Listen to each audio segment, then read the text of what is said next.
next speaker is Daniel Haudenschild. I'm sorry my pronunciation, I'm not accustomed with Swiss German names.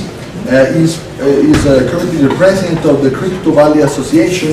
The association based in Zug is one of the world leading association of blockchain and cryptocurrency companies and institutions, also public agencies. Previously he was CEO at Swisscom Blockchain. So I'm gonna let him tell us what he's gonna talk about.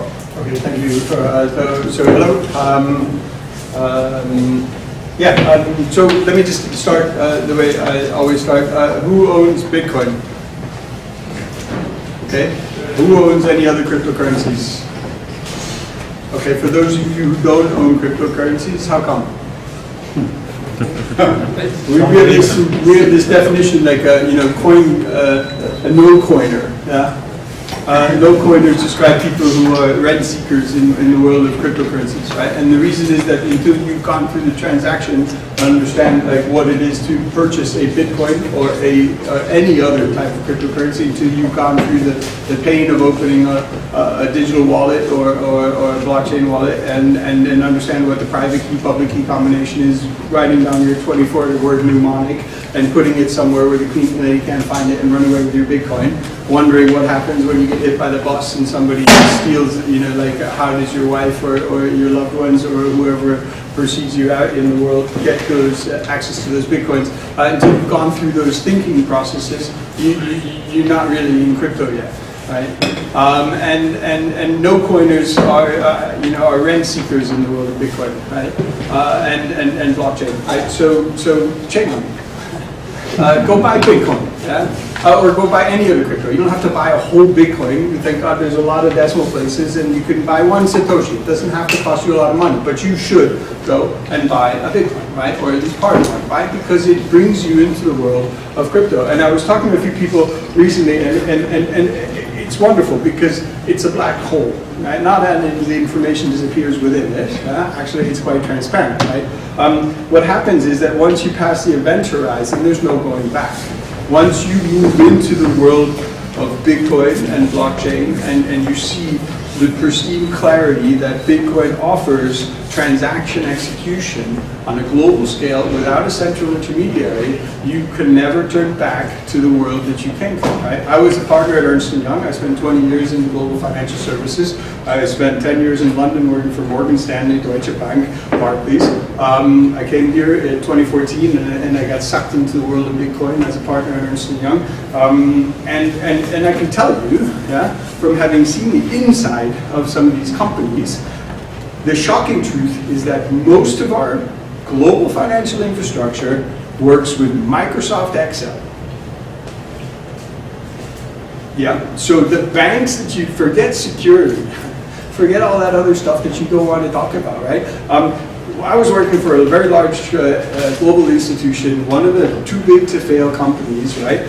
We were doing a robotic automation process today in which you use a company like Blue Prism that goes through and automates Excel spreadsheets, right? So it basically says, okay, the user takes cell 3A and copies it to cell 7A. And in this case, it was the German institution had an offshore center in Singapore that was doing day control for their traders in London. So day plus one, all of the trades would be analyzed for day control, and what would happen is that there was a 40,000 line Excel spreadsheet that was filled with macros coming from the trading systems that the people would go through, right?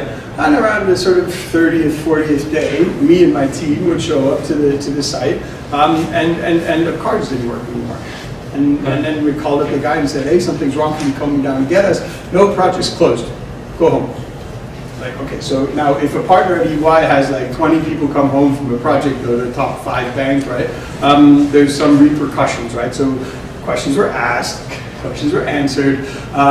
What happened, right? What happened was that regularly some of these individuals who were doing day control, and there was 3,000 of them in this center in Singapore, of which we were hoping to eliminate half, right? Of which, they would just skip 7,000 lines in this spreadsheet.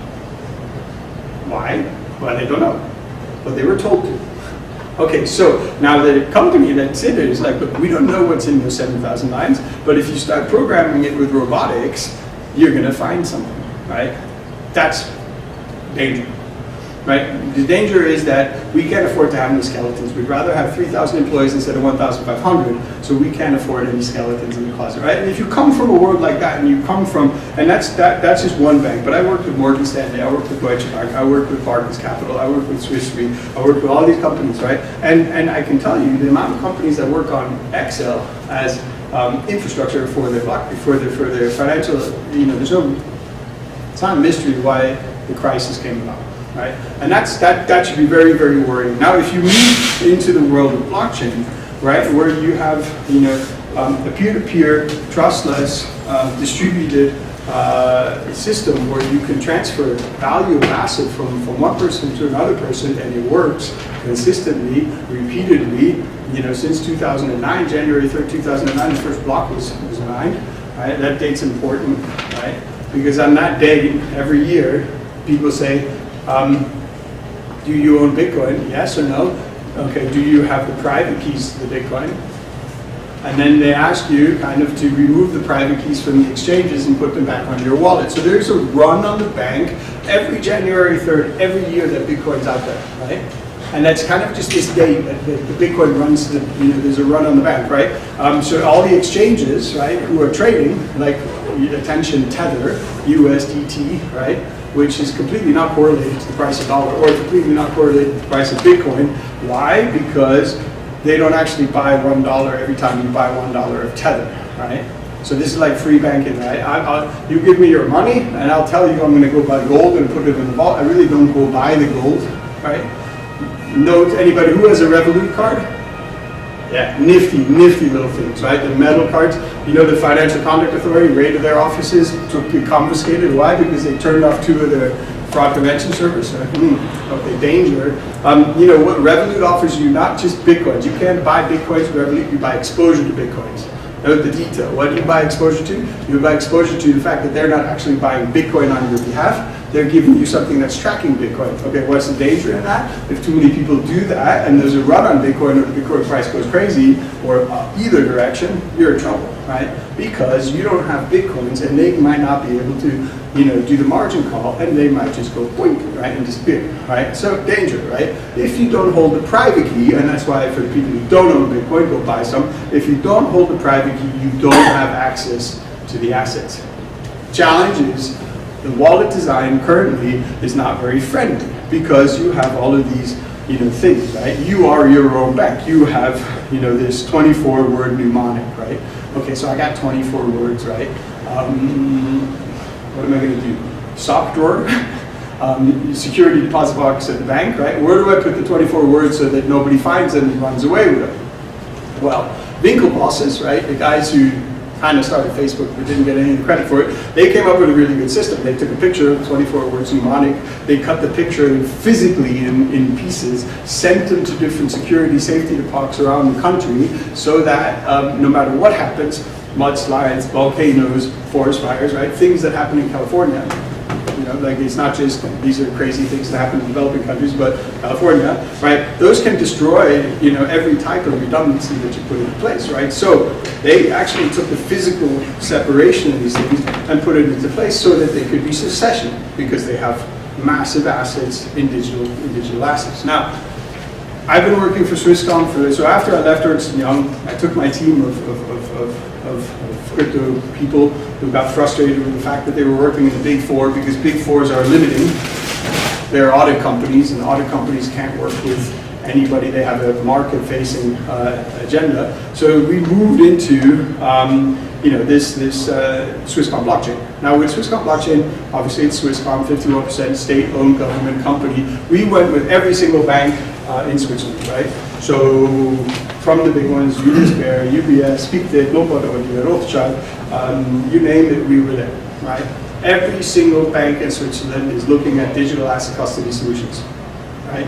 So what does that mean? That means they're putting these blade servers in place. On the blade server, they have. Yeah, I'm just saying that it's a minute. If you may want to also leave some space for a question or something. I'll get there. Okay. There is a point to the scrambling. So on the Blade server, you have individual keys, private addresses, right, which they hold for their custody, for their customers, right? So that means that if you are a customer of the bank, ultra high net worth, you'd like to get exposure to Bitcoin, right? Union Bank Privé has 400 relationship managers. They get calls every day around how do I get into cryptocurrency because it's better than the minus 1.5% that you're giving me. So Union Bank Privé has to have the equipment to store the cryptocurrencies on behalf of their customer, right? So they have the custody, right? So now if they have these Blade servers in place, the digitization of everything is coming, right? So you have digitization of gold.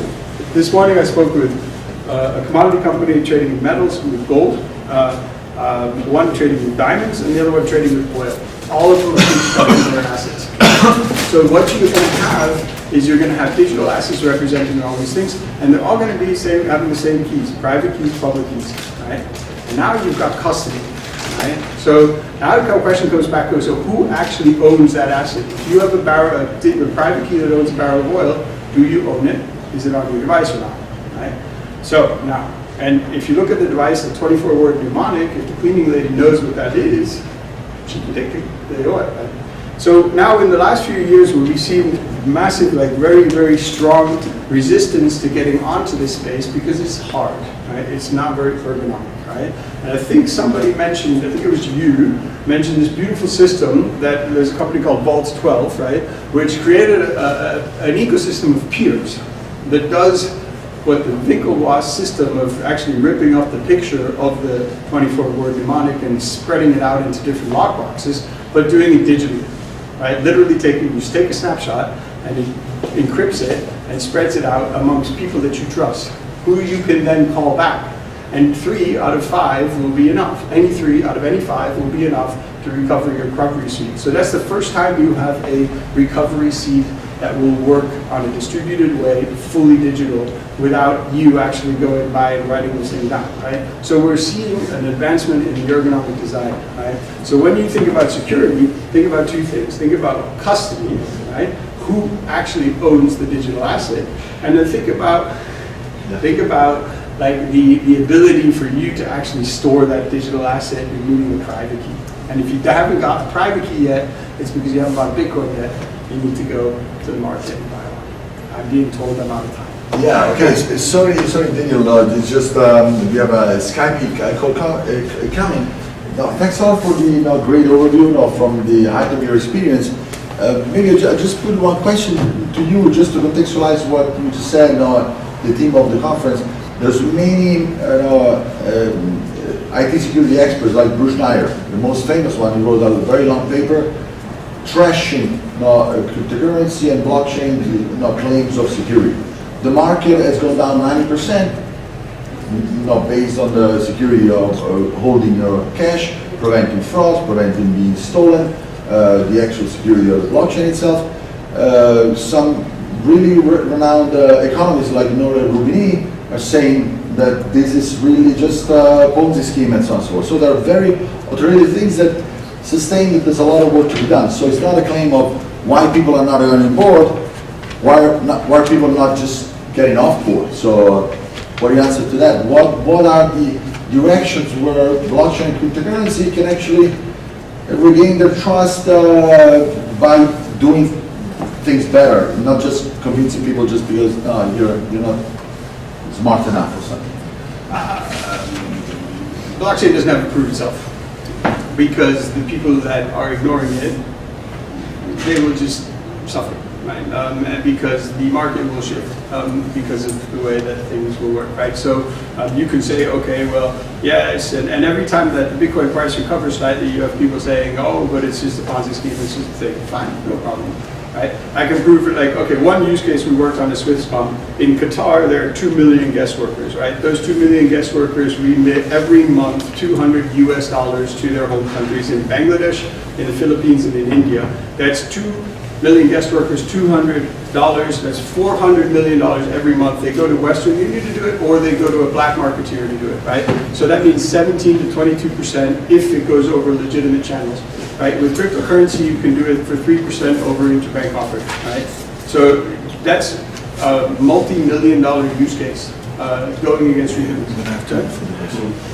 Okay, Daniel, so thanks a lot. It was very interesting. I'm sorry, unfortunately, it was very interesting thing. There's so many, but we are 50 minutes late, and we have a guy from waiting for our Skype call. Yeah, no, Daniel, you thanks a can lot find me for in the